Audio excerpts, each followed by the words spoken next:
Bismillahirrahmanirrahim. Assalamualaikum warahmatullahi wabarakatuh. Nama saya Windy Astuti dari PS3 Aji Keperawatan. Kali ini kita akan belajar tentang statistik deskriptif, di mana statistik deskriptif ini gunanya untuk menghimpun, menata, dan menyajikan data dengan harapan lebih mudah untuk dibaca dan lebih bermakna dan juga mudah dipahami. Sebelumnya saya sudah punya data dengan 30 responden. Ini misalkan saja ada 30 responden, ada 30 pasien yang diberikan edukasi atau pendidikan kesehatan. Ini saat dilakukan, sebelum dilakukan edukasi dan sesudah dilakukan edukasi. Kemudian setelah dari data variabel data akan terlihat ini nomor CM pasien, tipenya numerik dengan width 8 tanpa desimal, label tidak saya kasih saya kasih label, valusnya tidak saya isi, missingnya tidak saya isi, kolomnya 8 dan 8. Untuk misernya saya pilih scale karena angka. Kemudian untuk data sebelum dilakukan edukasi, tipe datanya numerik, width-nya 8, desimalnya 2, untuk misernya scale, dan untuk data sesudah diberikan edukasi tipe numerik dengan miser scale. Kemudian untuk mengetahui tentang statistik deskriptif, kita mengklik analyze deskriptif statistik, kemudian pilih deskriptif, kemudian pilih data yang akan kita sajikan. Misalkan data sebelum dan sesudah. Ini kita masukkan ke box variabel sebelum dan sesudah. Kemudian kita pilih option. Untuk optionnya ini ada beberapa pilihan, misalkan tentang min ini tentang rata-rata, sum tentang adalah jumlahnya, kemudian standar deviasinya, kemudian variance, kemudian range itu antara, kemudian minimum atau angka minimum dari datanya, angka maksimum, dan standard error min. Kemudian untuk distribusinya kita bisa memilih kurtosis atau skewness, nanti kita lihat hasilnya. Kemudian untuk display ordernya boleh memilih variable list, alfabetik ataupun ascending. Ascending itu untuk data menaik atau descending untuk data menurun. Kita pilih ini min, sum, deviation, variance, range, minimum, maksimum, SE min, kurtosis, dan skewness. Kemudian kita pilih variable list. Continue. Oke. Nah, di sini akan kita lihat data kita tadi. Tadi ada 30 responden, di sini masuk semua. Kemudian untuk range statistiknya, untuk data sebelum ada 23. 23 ini didapatkan dari data minimum dan maksimum. 88 kurangi 65 ada 23, dan untuk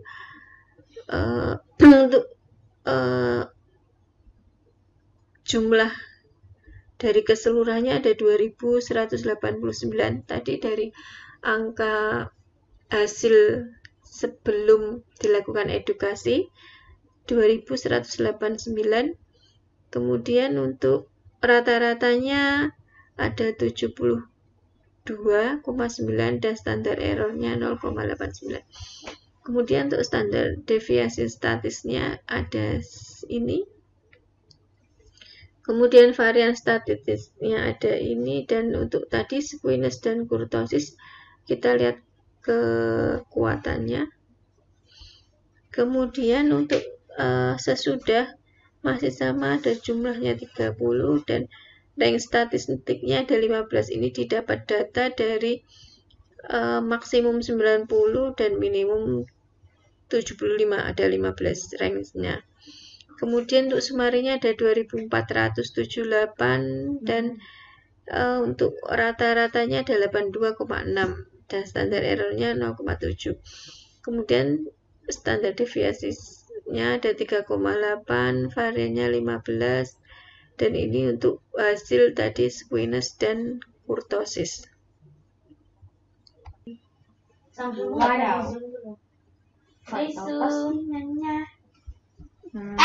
Selanjutnya kita akan belajar tentang uji komparatif korelatif.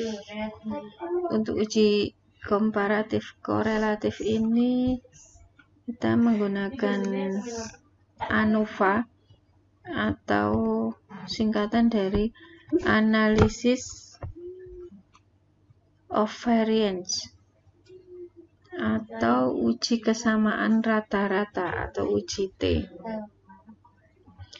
Untuk syarat dilakukan uji ANOVA adalah pada sampel yang berasal dari kelompok yang independen, varian antar kelompok harus homogen, dan data masing-masing kelompok harus terdistribusi normal. Sebelumnya saya sudah punya data ini sebanyak 30 responden. Kemudian di sini dilakukan 3 metode untuk edukasi pasien. Misalkan ini untuk variabel yang pertama nomor CM pasien, kemudian variabel kedua untuk metodenya, kemudian variabel ketiga adalah untuk nilai sesudah dilakukan edukasi.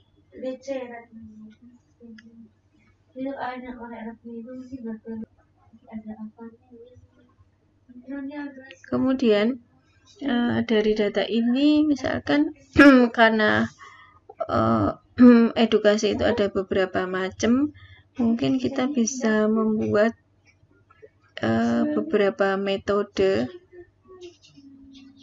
Contohnya ini untuk metode kita bisa membuat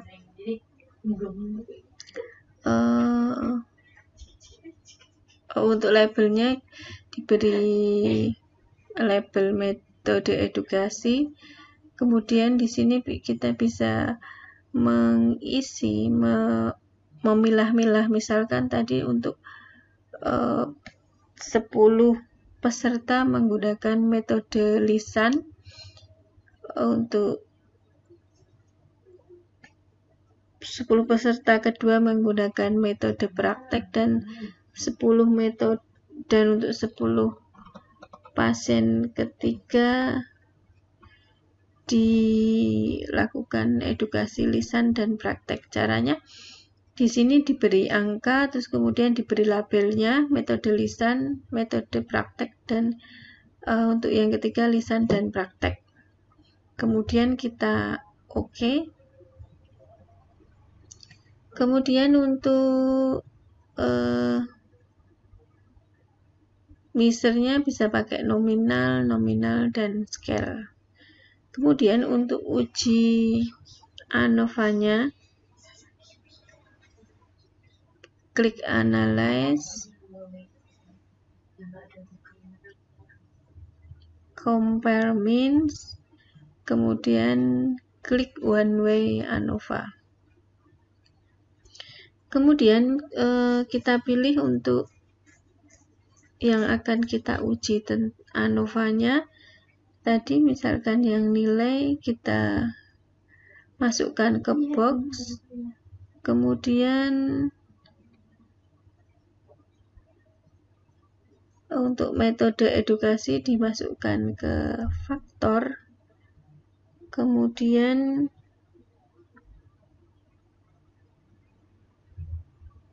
kita pilih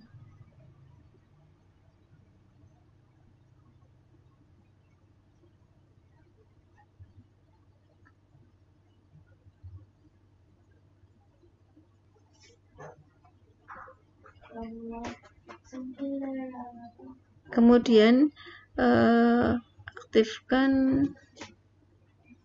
option, kita pilih yang akan kita aktifkan. Misalkan di sini dipilih deskriptif dan homogenitasnya, kemudian exclude case analysis by analysis, kemudian kita continue.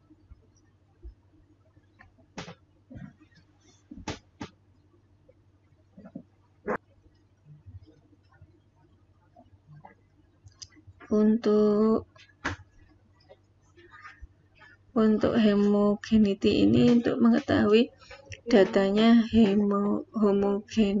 homogen atau tidak, atau heterogen. Kemudian case by analysis untuk mengetahui analisisnya. Ini sebenarnya bisa kita pilih mana yang akan kita inginkan.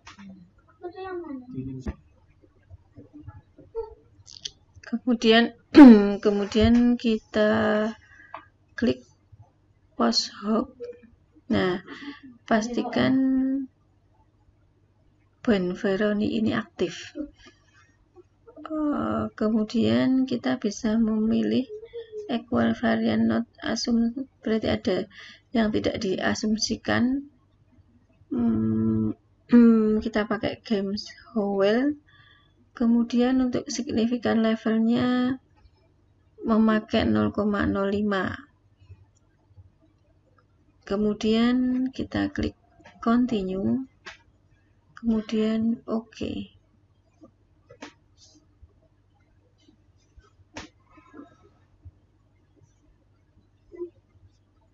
Untuk yang pertama akan terlihat deskriptifnya tentang mean atau rata-ratanya dari metode lisan, praktek atau lisan dan praktek.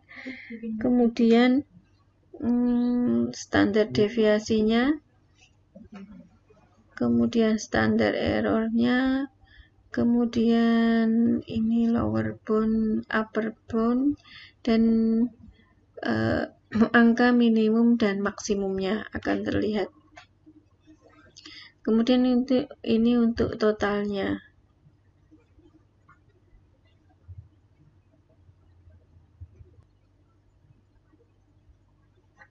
Kemudian kita akan melihat tes homogeneity variant, di mana didapatkan angka 0,942. Artinya tadi kan kita untuk signifikan levelnya 0,5. Nah, ini didapatkan angka 0,942, berarti datanya homogen atau tidak heterogen. Artinya datanya adalah homogen, dan jika di atas di bawah 0,05 berarti datanya heterogen. Jika kita dapatkan data seperti itu, alangkah lebih baiknya datanya diperbaiki dulu sehingga akan menjadi homogen.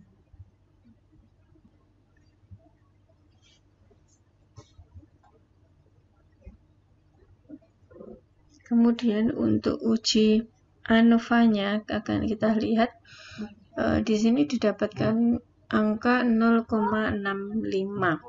Artinya angka 0,65 itu di atas 0,05 yang berarti H0 diterima. Dan apabila di sini didapatkan angka di bawah 0,05 artinya H0 kita ditolak. Apabila H0 ditolak, maka akan kita lihat, bisa kita lihat di post hoc sini, di mana di mean difference di sini, di mean difference akan terlihat tanda bintang. Apabila ada tanda bintang berarti H0 kita ditolak. Nah, karena di sini di atas 0,05 berarti H0 diterima, maka tidak ada tanda bintang di mean difference.